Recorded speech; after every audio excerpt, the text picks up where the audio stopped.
I mean, Nicki Minaj, Cardi B. Okay, Nicki Minaj is causing dads to leave the home. Hold on a second. I don't think that's a good role model for 18-year-old black girls. I don't. This was never supposed to be heard. Not leaked. Not forwarded. Not dissected by millions of strangers with Wi-Fi and zero chill. But somehow a final Voicenote allegedly tied to Charlie Kirk slipped out, and the internet grabbed it like it was the last hard drive in a spy movie. Low audio quality, heavy pauses. It's the kind of recording that sounds less like a message and more like a confession whispered too late. And then came the name drop that detonated everything.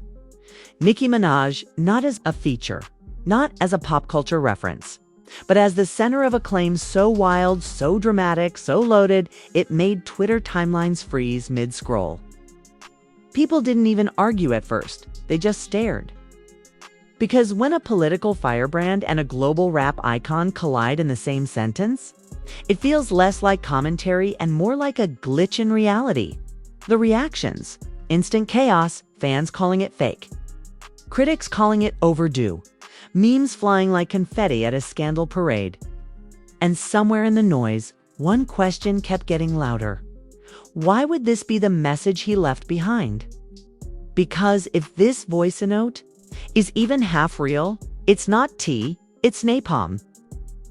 And if it's completely fake, it might be the most dangerous rumor of the year. Either way, someone wanted this heard. And once you hear it, you can't unhear it. It started the way the most dangerous internet stories always do. Not with proof, not with context, but with a file. A grainy Voicenote allegedly connected to Charlie Kirk, floating through private group chats like contraband. No official release. No press statement. Just whispers that something wasn't meant to get out. And the internet, allergic to restraint, did what it always does when you tell it not to look. It listened.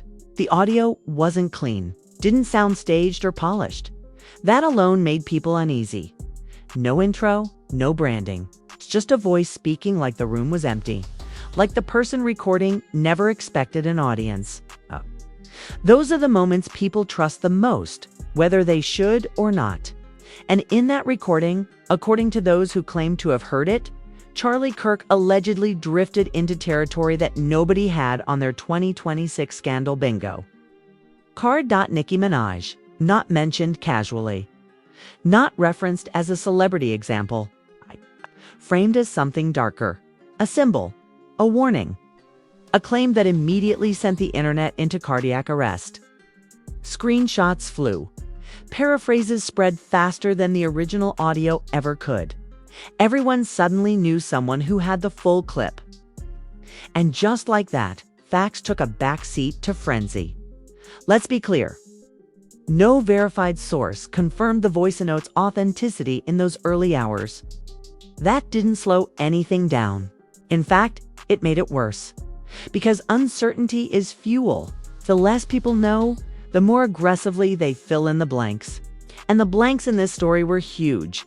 Charlie Kirk has built a career on controversy, sharp rhetoric, and polarizing takes that travel well online.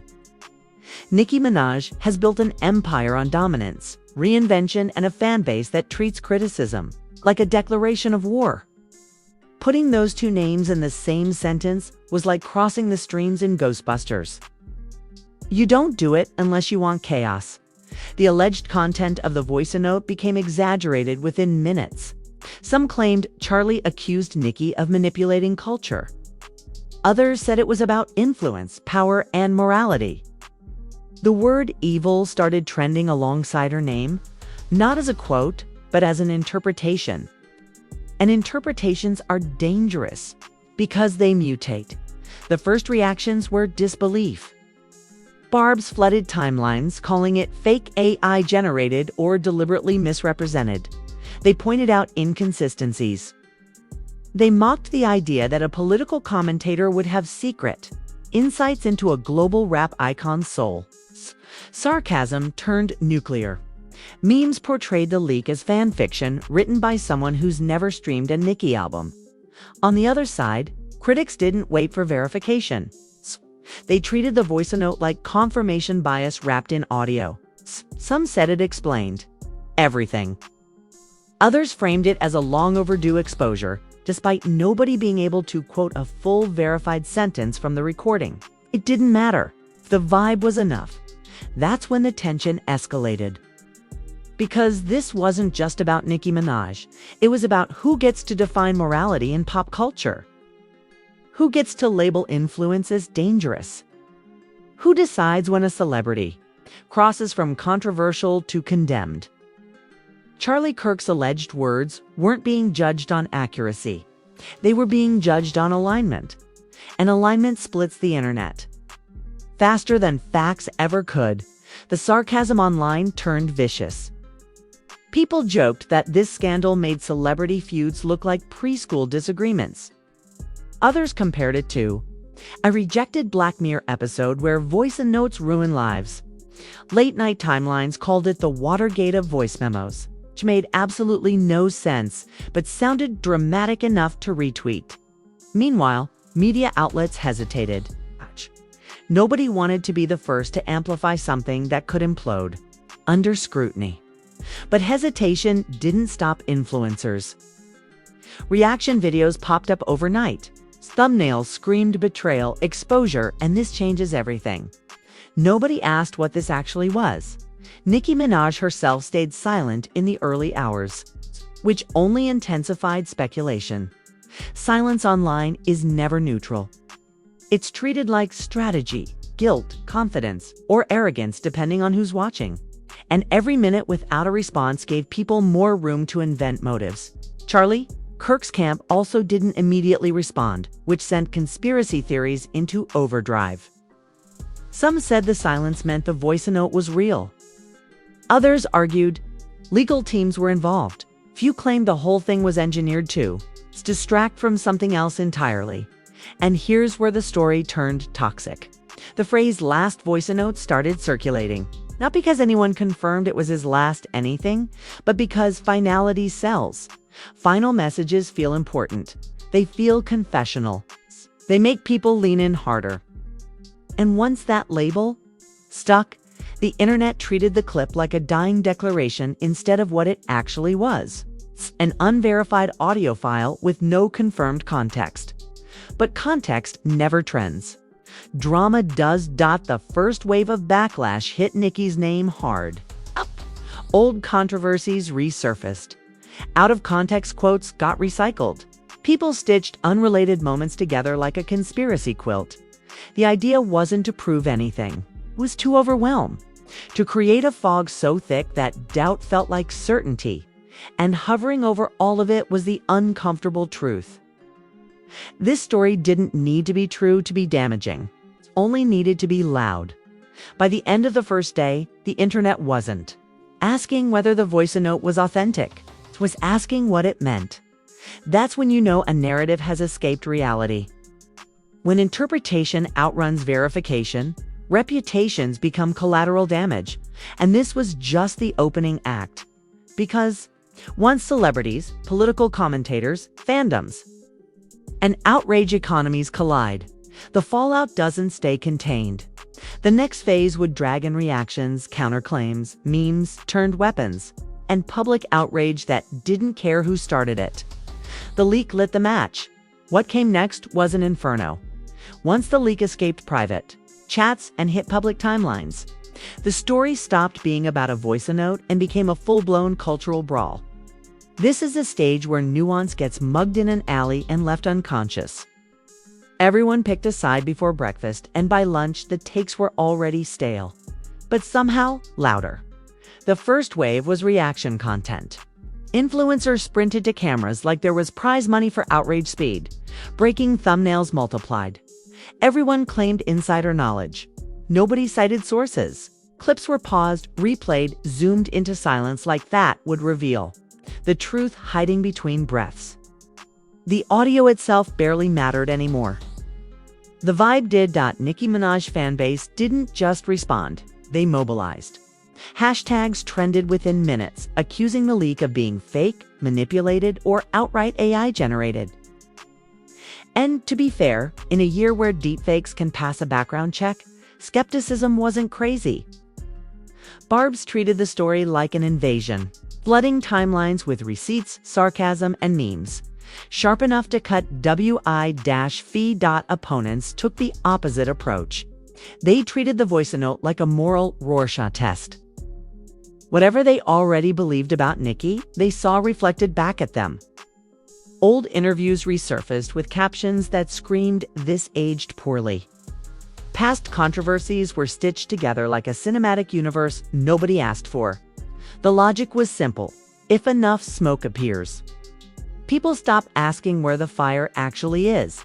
Then came the celebrity reactions, and this is where the chaos leveled up. Not many names spoke directly, but the subtweets were deafening. Vague posts about influence, accountability, and truth coming to light poured gasoline on speculation. Nobody named names, but everyone knew who the audience was supposed to assume. That kind of ambiguity is social media's favorite weapon. Pop culture comparisons went nuclear. People joked this scandal made rap beefs look like friendly sparring. Others said it felt like a rejected season of a political thriller where everyone is suspicious and nobody reads the fine print. Some called it Audiogate, which meant nothing but sounded serious enough to trend. Charlie Kirk's name became a lightning rod in a different way. Supporters framed the alleged Voicenote as brave honesty, the kind of off-mic truth you're not allowed to say. Critics accused him of clout chasing by proxy, whether the leak was real or not. The irony. Both sides assumed intention without evidence. Media outlets finally dipped a toe in carefully. Words like alleged, unverified, and claimed showed up more than actual facts. That didn't stop the headlines from spreading. Once a story is labeled controversial, accuracy becomes optional. Tension is the currency, and this story printed money. The memes evolved. Early jokes were playful. Later ones were surgical. Screenshots of waveform graphics with captions like "Trust me, bro" circulated. Others mocked the phrase "last Voicenote," comparing it to dramatic finales that never deliver answers. Humor became a coping mechanism for a timeline drowning in speculation. Nicki Minaj's silence became the loudest sound online. Every minute without a response was interpreted as strategy by supporters and guilt by critics. Silence doesn't mean either, but the internet doesn't do neutral. It assigns meaning the way it assigns blame. Counter leaks started appearing. People claimed to have full context clips that somehow never surfaced. Others said the audio was selectively edited. A few alleged the entire thing was a psyop designed to provoke fan warfare. At this point, the story had more theories than evidence, which only made it more durable. The outrage economy did what it does best. It kept the story alive by rephrasing the same arguments with new thumbnails. One day, it was morality. The next, it was power. Then influence, then culture. Each angle pulled in a new audience who hadn't seen the last one. And right here is where the damage multiplied. The conversation stopped being about what was said and became about who gets to define evil in the first place. Is it political, cultural, artistic? Who decides? Those questions are bigger than any Voicenote. And they split audiences clean down the middle. Charlie Kirk's camp eventually pushed back, hinting at misrepresentation without offering clarity. That half response pleased nobody. It validated doubt without killing the story. The leak survived because ambiguity is its life support by the end of this phase. The internet wasn't asking whether the Voicenote was real. It was arguing about what it proved. That's when a narrative hardens. When belief replaces verification, the outcome stops depending on facts. The temperature cooled just enough for something worse to happen. Consequences, reputations bent. Alliances strained. People remembered who spoke, who stayed quiet, and who benefited from the chaos. Because after the firestorm comes the reckoning. And that reckoning doesn't trend. It lingers. What followed wasn't louder, was heavier. When the volume finally dropped, the story didn't disappear, crystallized. That's the part nobody prepares for. Outrage burns fast, but perception hardens slowly. And by the time people realize it's happening, the shape is already set. The alleged Charlie Kirk Voicenote stopped being debated as audio and started living as an idea. And ideas, especially ugly ones, don't need proof to be powerful. The aftermath wasn't dramatic. There was no single moment where everything flipped back to normal. Instead, there was a quiet recalibration across timelines. Fewer jokes, more careful language. People stopped asking, "Is it real?" Started asking, "What does this say about influence?" That pivot mattered, because it shifted the conversation from verification to interpretation. Nicki Minaj's public image didn't collapse, but it took a hit in a very specific way. Not with her core fans, who remained fiercely loyal, but with the casual audience who absorbs headlines without context. That group doesn't dig, it scrolls. And once a narrative brushes past them, it leaves residue. Not guilt, not innocence, just association. That's how reputations get bruised without a single confirmed fact. The phrase evil was never proven, never quoted cleanly, never verified as something actually said. But it floated anyway, detached from origin, repeated. So often it felt familiar. Familiarity is dangerous.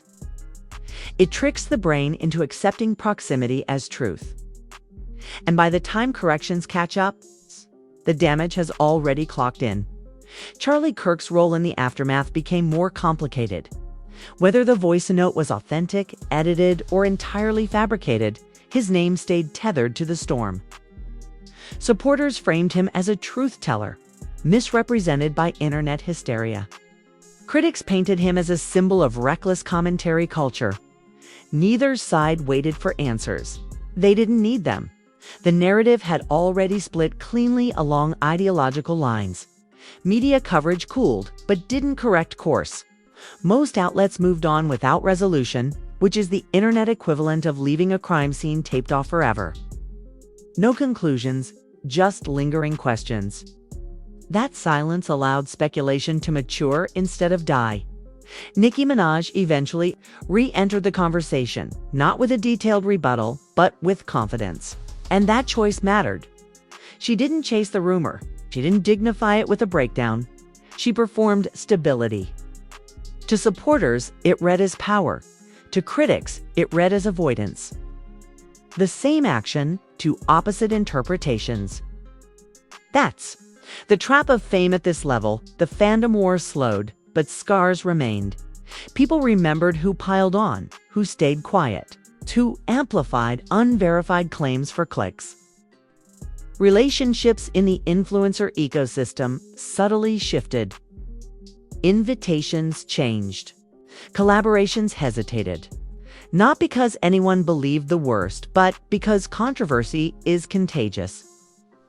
And brands hate uncertainty more than they hate scandal. The biggest consequence wasn't cancellation. It was normalization. The idea that leaked audio, unverified, and context-free can reshape public narratives overnight. This story became a case study in how modern scandals function. No trial, no evidence, just momentum. Charlie Kirk's alleged last Voicenote label quietly faded, replaced by something more accurate and more unsettling. A reminder of how easily finality gets assigned when drama needs gravity. There was nothing last about it, nothing conclusive, but the framing did its job. It made people listen differently. Nicki Minaj didn't lose her platform. She didn't lose her audience, but she gained another layer of controversy she didn't ask for and couldn't fully erase. And that's the cruel part. You can survive a scandal and still carry it. The public learned nothing definitive, but it learned something uncomfortable. That truth online isn't determined by evidence. It's determined by repetition. The louder the echo, the more permanent it feels. And here's the sharpest takeaway. This story didn't expose a villain. It exposed a system. One where leaked fragments become weapons, where interpretation outruns verification, and where morality gets crowdsourced by people who never slowed down long enough to ask what's real. Charlie Kirk and Nicki Minaj became symbols in a fight neither fully controlled, one representing commentary culture, the other representing celebrity power, both caught in a machine that profits from outrage and forgets accountability. The internet moved on, as it always does, but it didn't reset. The next leak will hit harder. The next Voicenote will spread faster. And the next target won't get a warning either. Because the real legacy of this moment isn't what was said. It's what was believed without proof. And that's the cliffhanger. Nobody likes to admit this story isn't over because it never actually resolved. It just taught everyone how easily reality bends when drama needs a headline. And the next time a secret drops, people won't ask if it's true. They'll ask how fast it can trend. And this is where we stop pretending this was just internet noise. Because whether that Voicenote was real, edited, or completely fabricated, the fallout proved something way bigger than any single name involved.